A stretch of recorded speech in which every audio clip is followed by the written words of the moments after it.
Welcome back to Ozarks Tonight. Today we are doing something a little different. We have invited our meteorologist, Beth Finello, to join us here. Beth, thanks for being here. Yeah, thanks for having me. Taking a little time to talk to us about weather. Today we're going to be focusing on Tuesday's coverage of severe weather across the Ozarks. A long day for our meteorologist. So we wanted to talk to Beth about the behind the scenes and what that day was like for them. 8 hours straight on the air covering those storms. Yeah, our 13 confirmed tornadoes so far. Do you guys think that number will go up? Yeah, so the National Weather Service is still out surveying damage.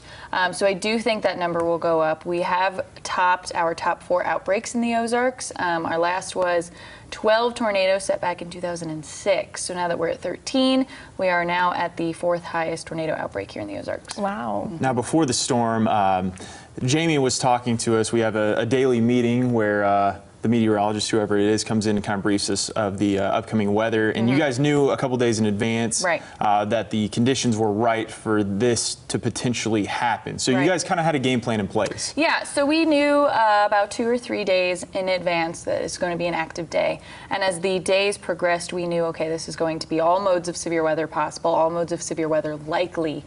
And so Jamie said, okay, I'm going to come in early. Beth will come in a little bit later, and then Elisa came in the afternoon to help us as well, because we knew it was going to be a very long, extensive day. So you came in a little bit later so you could stay later too. You were on the air, we know now, 3:07 until about 11 that night. And Elisa finished her morning shift at 11, came back at 3 p.m. to help you guys with the coverage. Now, why do we need the 3 of you here for something like that? Right, so when there's 3 of us, it's easier to cover all of our bases. So we had a system called GR2, which is a radar system. We look at different products that we may not use on air. So I was manning that and the National Weather Service chat. Jamie had our graphic system working, and he was doing all of the radar stuff using our scope and using all of our radar tools that we use on air. And then Elisa was also using that system, but she was posting things to social media. So we could keep all of our viewers updated for those that may not have had power. Now, it's got to be difficult. We have a pretty wide viewing area here in the Ozarks in southwest Missouri.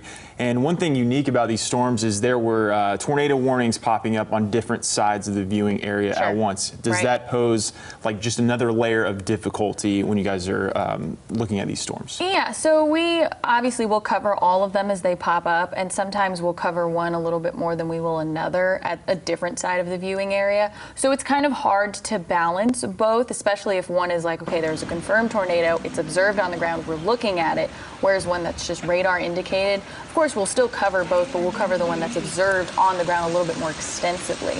And so when we have 6 or 7 different tornado warnings going at once, it's kind of hard just to remember where everything is and what we're looking at and all the different products, and especially when we're on one side of the viewing area to another side. Now, Beth, I had a call, actually, a viewer called later that night. I answered the phone and he says, you know, we're in Springfield, we're watching, but you're not talking about Springfield, and that's kind of what you were talking about. And I tried to explain to him as best as I could. I said, I am not a meteorologist, but they are covering right now where the severe threat is. If we're not hearing about Springfield, we're probably safe. So Springfield, at least here, parts of Springfield, the southeast side, was in a tornado warning, but overall Springfield was never in a tornado warning. We were in severe thunderstorm warnings and the flash flood warnings and all of that.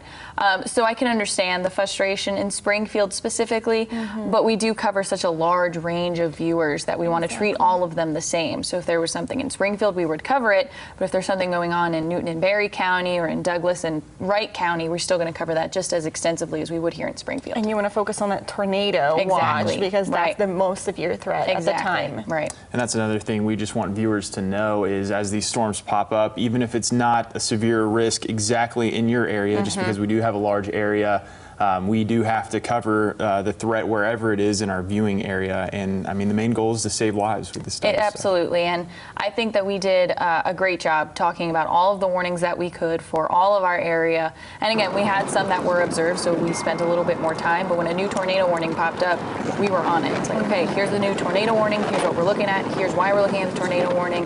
We're going to keep an eye on this storm. Let's go back to the one that's observed, that's on the ground, to keep those people in that path safe as well. I talked to you guys after, maybe the day after, and said, have you guys ever experienced a situation like this where you're on for 8 hours straight? And Jamie, I think, said maybe the most he had ever been on was 3 or 4 hours. Well, this was double that. For you, did it seem like you guys were out there for 8 hours? And how do you stay? I mean, you have to be so sharp during this whole thing because there's lives at play here. Sure. How do you stay sharp and focused for that entire duration of time? Your adrenaline is going. You know, that first warning will come out and your adrenaline's going for 3-4 hours, and then we'll have observed tornadoes on the ground, so your adrenaline picks up because you're like, okay, this is observed. We have to make sure that we're getting these warnings out and all the information out. And it just kind of kept going, and each warning was different than the previous one. So we'd have some warnings that it was observed. The next warning would look really organized. So it's like, okay, well, this one looks like it could be on the ground. And so as the night progressed, we made it to about hour 7, 7.5. That's when we really started to feel it because things were winding down. We didn't have 7 warnings, we had maybe 2 or 3. So your adrenaline just is going for hours and hours and hours. And this is the first extensive one that I've done. I've done about 3 or 4 hours here as well. Jamie has done 12 or so hours for hurricane coverage when he was in Florida.